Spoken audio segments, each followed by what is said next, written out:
Life has a way of throwing unexpected surprises at us. I'm grateful to those who have kept in touch during this time. There's simply not enough space in my life for the love you've shared, and as the seasons have changed, so have I. If you're wondering why there's no time left for you, imagine this. I'm Alex Thompson, a 45-year-old dad with a receding hairline. I'm in decent shape, though I'm not sporting a six-pack. I could stand to shed about 10 pounds and prefer contacts to glasses, though I haven't needed reading glasses just yet. My wife Emma, also 45, has a slight belly and a curvy figure, which I find appealing. She's an average woman, neither exceptionally beautiful nor unattractive, and she insists on being called by her full name. Then there's our 21-year-old daughter, Olivia, a bright college senior who's put on a bit of weight since her high school volleyball days. She's fiercely independent and vocal about women's rights, though she still depends on us. I'm the sole breadwinner, and money's been tight. I didn't want Olivia burdened with student loans, so she lives at home, but that doesn't mean Emma or Olivia forego their luxuries. I drive an old F-150, while they cruise around in fancy luxury cars. Our home has minimal equity, and they've funded their lifestyle through home equity loans. Our neighborhood is typical of many suburbs, with the occasional block party. We're not particularly close to our neighbors, except for the family next door. Their daughter, Ava, is Olivia's best friend. When Olivia went to college, I felt a sense of emptiness. We used to spend so much time together, and now there's a void. Even my volunteer work didn't fill that gap. One night, I asked Emma, "Are you happy?" She responded, "Happy with what?" I pressed on, "With your life. You've distanced yourself from me and lost your spark. I miss the time we used to share with Olivia. Honestly, I'm feeling bored. Is there something I'm doing, or not doing, for you?" Emma replied, "We're fine. I have no complaints. Why all these questions?" I just wanted her to be content. I suggested, maybe seeing a counselor could help you find balance and improve your mood. "I'm not sure," she said. "I'll think about it." With a slight chill in the air, I dropped the topic. 2 weeks later, Emma started weekly sessions with a life coach. You might assume I hoped for a resurgence in our bedroom life, but no, we kept our usual twice-a-week schedule. Are we normal? I have no idea. I've never discussed my bedroom life with anyone, nor do I pry into my friends' intimate details. Liam and Sophia, our neighbors to the south, are in their 60s. Liam isn't particularly handy, and Sophia loves to bake, which has added a few pounds to my frame. One day, while I was fixing Liam's sauna pump, I overheard a conversation. They talked about their sliding patio door making a scratching noise again. Sophia said, "Unless Emma is back from her mother's, it must be Olivia." I was sitting in the backyard gazebo when I overheard Olivia's conversation. She said, "He's inside somewhere. His car is still here." I was stunned when I heard her add, "God, Mom, you're so outdated. Try Noah. Ava says he's a wild one and will make sure you're satisfied. Maybe he's what you need to spice things up in the bedroom. You've been complaining to our daughter about our love life. That's just wrong. You should think about it. By the way, Dad said he's going hunting next weekend. I'll get Ethan to invite Noah over. He might be scrawny, but he's interested in you. Ava also mentioned his size is just right for some fun." I was furious. My daughter seems to be trying to set Emma up with Ethan's friend? The idea of experimenting with Noah, someone she's never tried before, was infuriating. The realization that Emma and Olivia were plotting against me made my blood boil. What did I do to deserve this?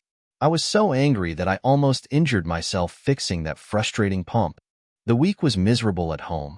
I went out of my way to irritate Emma and Olivia, which worked. I spent most of the week either in my office or the garage, sharpening and cleaning my power tools. I didn't cancel my hunting trip, but I had someone keep an eye on Emma's activities. Seeing pictures of Olivia, Ethan, and a skinny guy entering the house around noon on Saturday was a troubling sign. Olivia and Ethan left around 2 in the afternoon, and the skinny guy departed at 4. When I came back late Sunday, Emma tried to be affectionate, but I wasn't in the mood. While nothing was confirmed, I couldn't help but notice that Emma was sitting oddly, with her legs crossed and leaning to one side more than usual. She appeared a bit uncomfortable. Later, in the kitchen, Olivia sealed their fate by playfully slapping Emma's backside, and they both giggled while coughing loudly. I felt a heavy weight on my chest and started worrying that I might have caught something from my hunting trip. I decided to sleep on the living room couch to avoid Emma. The next morning, I told everyone I was heading to the doctor with a fake illness, claiming I had trouble breathing. My boss had no problem with me taking the day off. My plan was to fake having COVID, which would buy me time to execute my exit strategy. With my accumulated sick leave and vacation time, I could take enough time off to make it through to our traditional Christmas Eve dinner. Claiming to have COVID usually keeps people at a distance. Did I actually have COVID? I wasn't sure. I was fully vaccinated and felt healthy, but my heart was shattered, and I wanted to separate from 4 people while my lungs were fine. I checked into an extended stay hotel. I saw no reason to live like a pauper. Emma seemed relieved when I told her I'd be out of quarantine in time for Christmas Eve. She and Olivia called me twice a day. To keep my plans under wraps, I was polite but feigned exhaustion to cut the calls short. I spent my time plotting my revenge and making preparations, like updating my will, changing beneficiaries, and revising emergency contacts. Finding an apartment was tough and only reinforced my decision to divorce Emma and push Olivia into the real world. When anger consumes you, all sorts of thoughts swirl around. Most of them could land me in jail, which wasn't part of my future plans. The idea of hiring an escort to catch Ethan came from a news story about a company using such tactics to deal with troublesome employees. It was a double-edged sword that would also hurt Olivia, which, in my opinion, she deserved. Our artificial tree was decked out with blinking red, white, and green lights, and pine cones filled the air with a holiday scent. We gathered around the dining room table for our Christmas Eve tradition, which we'd kept up for 23 years. The first 2 years were without Olivia, as Emma had prepared a meal that now sat before us. Normally, we'd offer a brief prayer of thanks, but not this time. I stood up to speak, but it wasn't going to be a cheerful toast. I began by asking Ethan about Mia, and his face went pale. Olivia turned her curious gaze towards him. Ethan and Olivia had been together since high school, and it seemed like they would be for many more years. Things were about to change, though. Ethan stammered, claiming he didn't know anyone named Mia. I pressed on, referring to the raven-haired woman with ruby lips he was with last Sunday night. Ethan looked like a deer caught in headlights. At this point, he started denying it, saying he couldn't remember the name, but his words lacked conviction. I confronted him with an audio clip from my phone, where a voice could be heard saying, "Oh, CK, Mia, you're awesome. Don't stop, God. See him again." Once I turned off the recording, it was clear that the voice was Ethan's. Olivia went into a rage, accusing him of deceit and demanding that he leave. Before Ethan could stand up, I stepped behind him and pushed him back into his chair. Ethan and I stopped Olivia from attacking him. I instructed Emma to take our daughter into another room and calm her down, explaining that I needed to have a talk with Ethan. Emma led Olivia out of the dining room and into the kitchen. It wasn't quiet, as Olivia's string of expletives echoed off the walls. It only took a few minutes to lay out the plan for Ethan. He was to warn Noah to stay far away from me, or Noah would deeply regret his existence. Ethan understood the situation and what limited options he had. A manila envelope changed hands, and Ethan agreed to one last thing for me.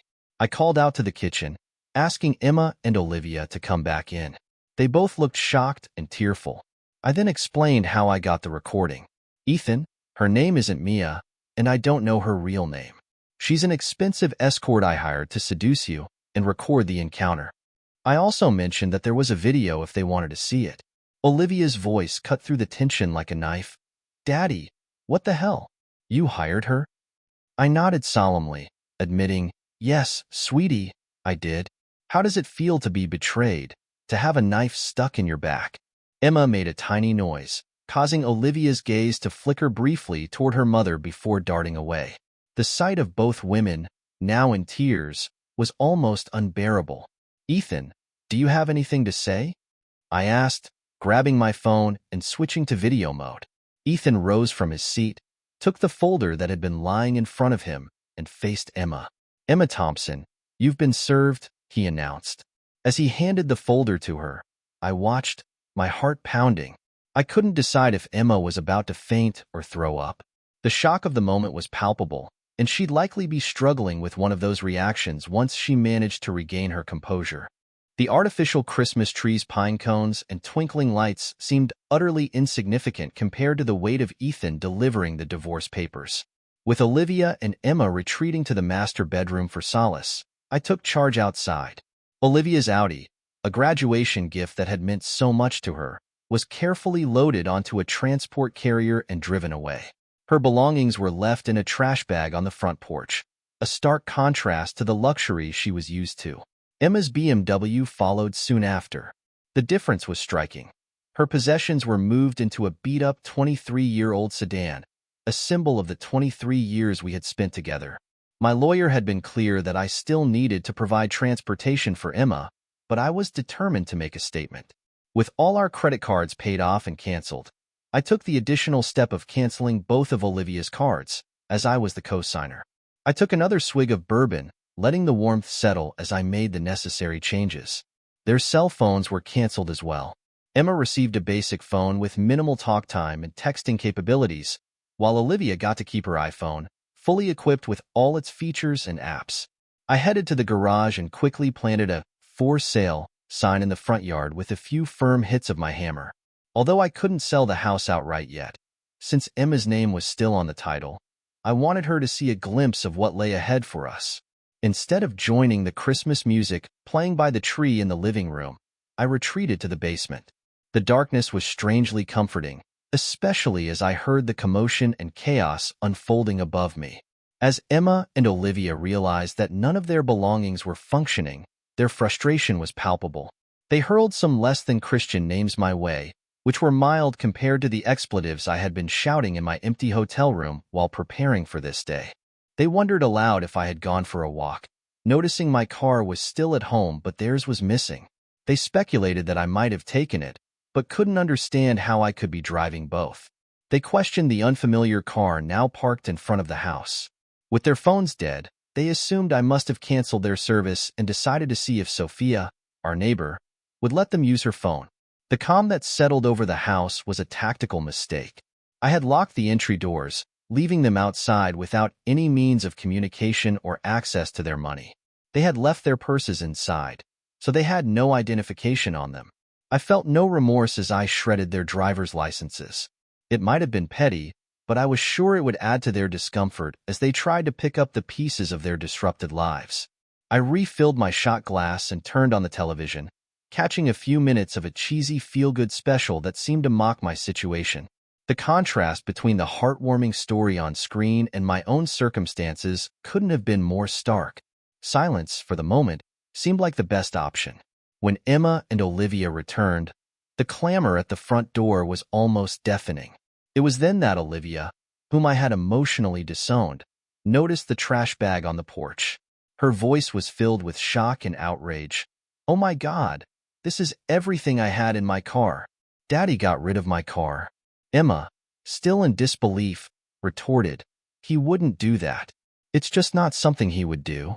Olivia shot back, "Well, Mom, maybe the reason your car is missing is that he sold it too. I'll be really mad if he did. I love that car." With the doorbell ringing incessantly, their conversations were hard to follow. Emma's frustration reached a boiling point. "Alex, open this door right now. It's freezing out here." I shouted back, "Well, Mitch, the keys to your new car are in the ignition. That orange and green Malibu parked in front of the house is your new ride. All your belongings from your old car have been moved over." I'd been told the heater in the old Malibu takes a while to warm up, but at least it had a full tank of gas. "Maybe you should take your SI Max and stay with him," one of them suggested. "He probably still has a thing for you." One of them shouted, "Lock," while the other said, "He knows." Emma made a half-hearted attempt to keep the conversation going, but her voice was weak. A few seconds of silence hung in the air before Emma tried a more pleading tone. "Alex, I know you can hear me. Say something." I responded coldly, "Merry Christmas. You should leave, Mishy, and take that woman with you." A few minutes later, the old Malibu roared to life. It sounded like it was in dire need of a new muffler, but I wasn't surprised. The guy practically gave me the car just to get rid of it. I wasn't about to spend a dime fixing it.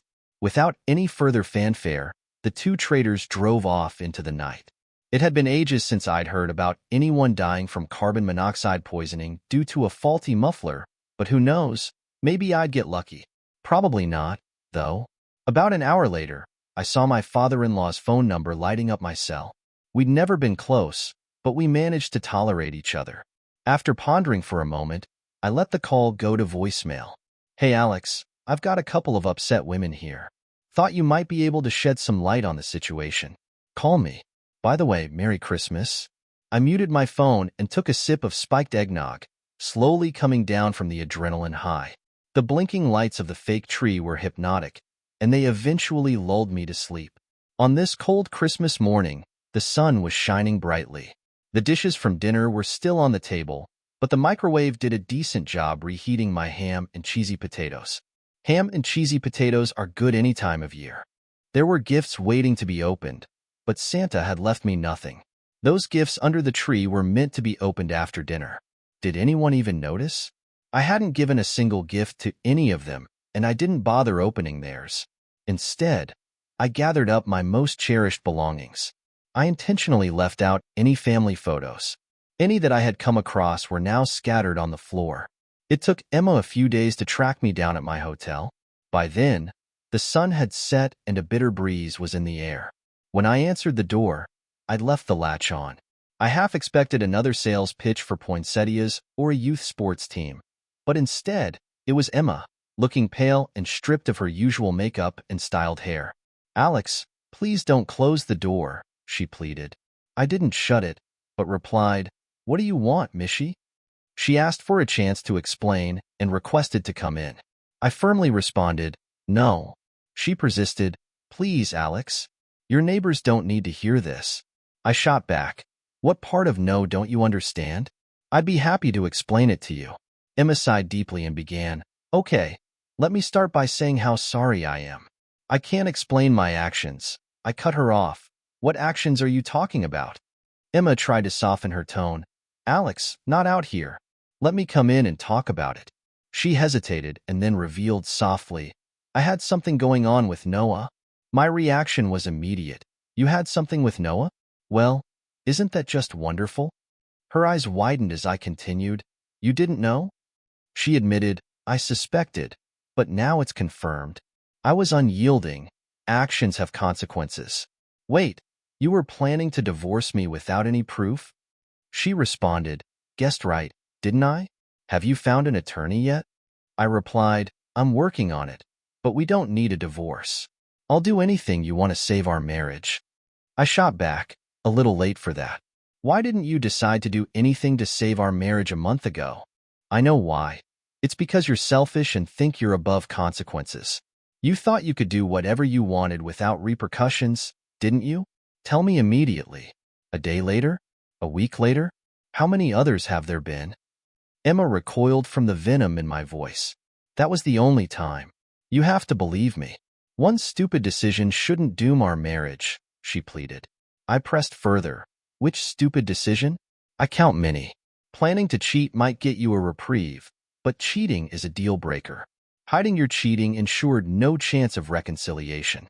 Worst of all, you involved our daughter. You know what? I want nothing to do with her anymore. This is all on you. If you had kept your bedroom matters private, she would have never been involved. I hate you. Some of the neighbors, drawn by the drama, watched from their windows, finding amusement in the unfolding chaos. Emma tried to salvage something. Alex, I said I'm sorry. How can I make this up to you? I coldly replied, You can't. I hope I'm better off without you. Maybe I will be, maybe I won't, but it's on my terms. Divorce your cheating self and move on. Understand? She continued to plead, Please, Alex, I know you're hurt and angry, but please don't do anything for a couple of weeks. It was just one afternoon. What can I do to convince you? I cut her off. Just leave and never bother me again. Now, if you'll excuse me, halftime is over and the bowl game is starting again. Thanks for stopping by, not?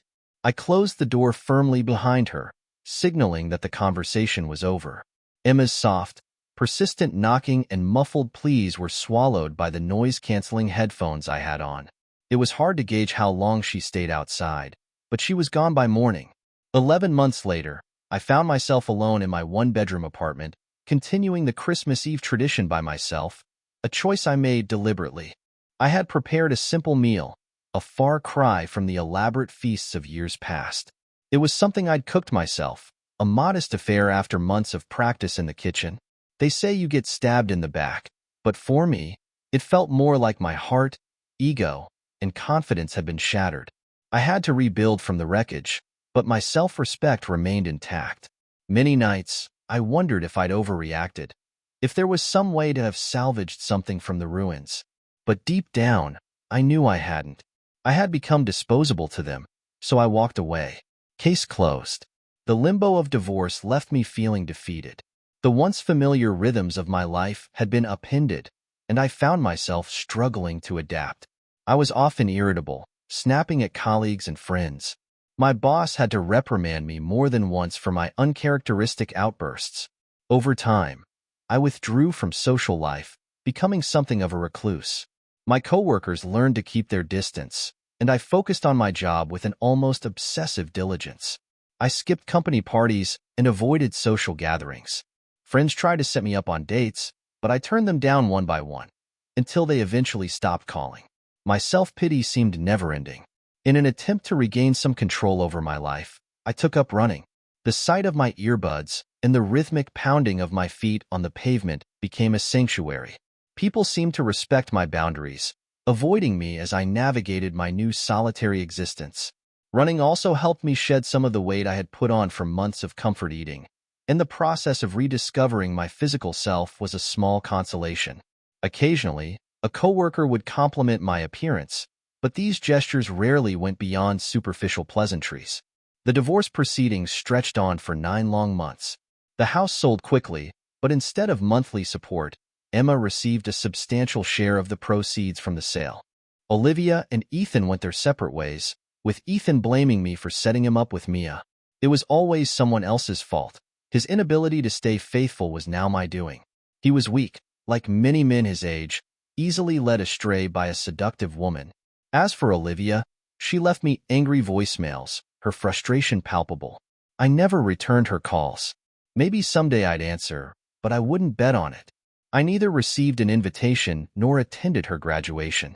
The situation was particularly challenging for Emma, who hadn't held a full-time job since our marriage.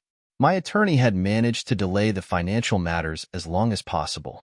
Once the house was finally sold, I repaid all the money. The court ruled that Emma should have been receiving maintenance, which meant her comfortable lifestyle was abruptly ended, and so was mine. During the attorney conferences, Emma tried to convince me that she had been incredibly foolish. Her attempts at reconciliation, her tears, they were futile. Hate is a powerful emotion, and I couldn't seem to control mine. 12 months later, I was continuing the Christmas Eve tradition in my apartment. Isabella, a friend who had been through a similar experience, joined me. No, we weren't in a romantic relationship. I wasn't ready for that yet. After we finished cleaning up the dishes, Isabella led me to the center of the living room, and we danced closely. At times, I missed the warmth of a willing woman against me. We danced to a few songs, and though I was comforted by her presence, it was bittersweet. After about 10 songs, Isabella wiped away a tear and left. We were both damaged goods, trying to navigate our new lives. Olivia's tone in the voice messages she left about once a month had shifted. She now sounded apologetic, but I never returned her calls. My mother accidentally revealed that Emma had moved in with someone new. To my surprise, my reaction was mostly indifference. I began making small talk with people again, trying to reconnect with the world around me. Former coworkers avoided me, and new ones found me a bit odd. Making friends was challenging, but I managed to bridge the gap with Isabella, and we remained friends until she decided to move far away and start over. We shared a few lingering hugs before she left my life. In late January, I received a letter from Olivia. I debated whether to open it, but curiosity won out. The letter contained a short note and a selfie. "Daddy, I'm sorry that I did you wrong. As you can see in the picture, I'm pregnant. I was wondering if you could find it in your heart to include a grandchild in your life. If not, I understand. Love, Olivia." The return address was a few counties over, and there was no mention of a husband. Looking at the picture, I felt torn. I resented what Olivia had done to my life, but I had always wanted grandchildren. It would be a few weeks before I responded, wrestling with the conflicting emotions. In the meantime, I took up pickleball at the rec center, trying to keep myself occupied and stave off the loneliness. It wasn't much, but it was a start.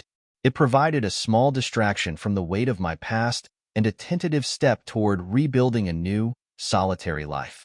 Pickleball, for those who haven't tried it, is kind of like tennis, but with its own set of rules. Eventually, I found myself playing with people at my skill level, which, frankly, felt a lot like being back in middle school gym class. One game, though, I accidentally hit Charlotte, one of the players, with the ball. Her friends quickly jumped in, teasing her, saying I should kiss it to make it better. Not one to miss an opportunity, I blew her a few kisses from across the court. As we wrapped up the game, Charlotte came over and asked if I'd buy her a soft drink. She commented on how quiet and reserved I seemed. We strolled over to a nearby Jamba Juice, chatting the whole way. Turns out, Charlotte had a lot to say. She was a natural conversationalist, unlike me, who's more comfortable with awkward pauses than keeping the dialogue flowing. At some point, she asked if I was seeing anyone. I told her the truth. No, I wasn't, and honestly, I wasn't sure if I ever would again. That's when Charlotte asked the inevitable question. Did my last relationship end because she passed away, or because she left me? I swallowed hard and answered, she cheated on me, and I guess I never really moved past it. A few years had gone by, but the betrayal still gnawed at me. Charlotte seemed genuinely curious and asked, "What about you? Are you dating anyone?" I wasn't shocked when she said she wasn't. "I've gone on a few dates here and there," I admitted, "but nothing serious." Charlotte revealed that she hadn't been on a proper date since she split from her husband, which was over 2 years ago. "Pretty sad, huh?" she said with a sigh. I shook my head, reassuring her. "Not really. It took me a couple of years to even consider dating after my ex left me for someone younger. Regaining confidence doesn't happen overnight." Honestly, the whole conversation had my palms sweating. Charlotte must have noticed because she smoothly shifted the topic. She asked why I started playing pickleball, and I told her I was tired of wallowing in self-pity, so I figured I needed something new to focus on. She nodded, agreeing. Same here. I needed to break out of my shell, and pickleball seemed like the way to do it. As we parted ways, she said, "See you tomorrow. I'm playing at 4. I nodded, trying to play it cool. "Sure thing, Charlotte. Nice talking with you." She offered some words of encouragement before leaving. "Hang in there, Alex. Things will get better." Later that evening, for the first time in a while, I felt okay with reaching out to Olivia, my daughter. I messaged her, saying, "Olivia, I'm willing to try. You and I may never be close again, but I want to meet my grandchild. Just let me know when the time's right. But under no circumstances do I want your mother there." The next day, when I got to pickleball, Charlotte was acting a little more flirty than usual, and to my surprise, so were a few of the other women. It felt nice, if I'm being honest. After landing a decent shot, Charlotte looked over at me and said, "Alex, you look really good in that shirt. I bet you'd look even better out of it." The women around us burst into giggles as I felt my face flush. I wasn't about to let her have the last word, though. "Funny you should say that, Charlotte," I shot back. "I was thinking you'd look even better out of those yoga pants." The laughter was deafening, and Charlotte's face went beet red. The ladies, clearly enjoying the back and forth, began chanting, "Take it off, take it off." I laughed along with them and, to their delight, took off my shirt. Charlotte shook her head, wagging her finger at me in mock disapproval while a few of the women whistled.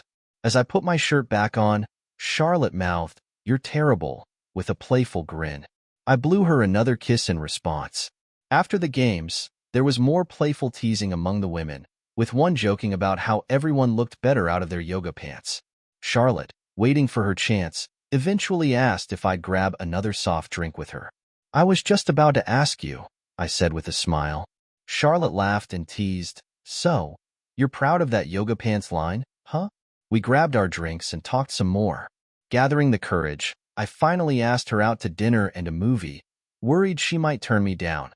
To my relief, she said yes. It had been over 27 years since I was last in the dating scene, and I was a nervous wreck at first. But as the dates with Charlotte continued, I found myself loosening up, and the person I used to be, the one who could enjoy life, started showing up again.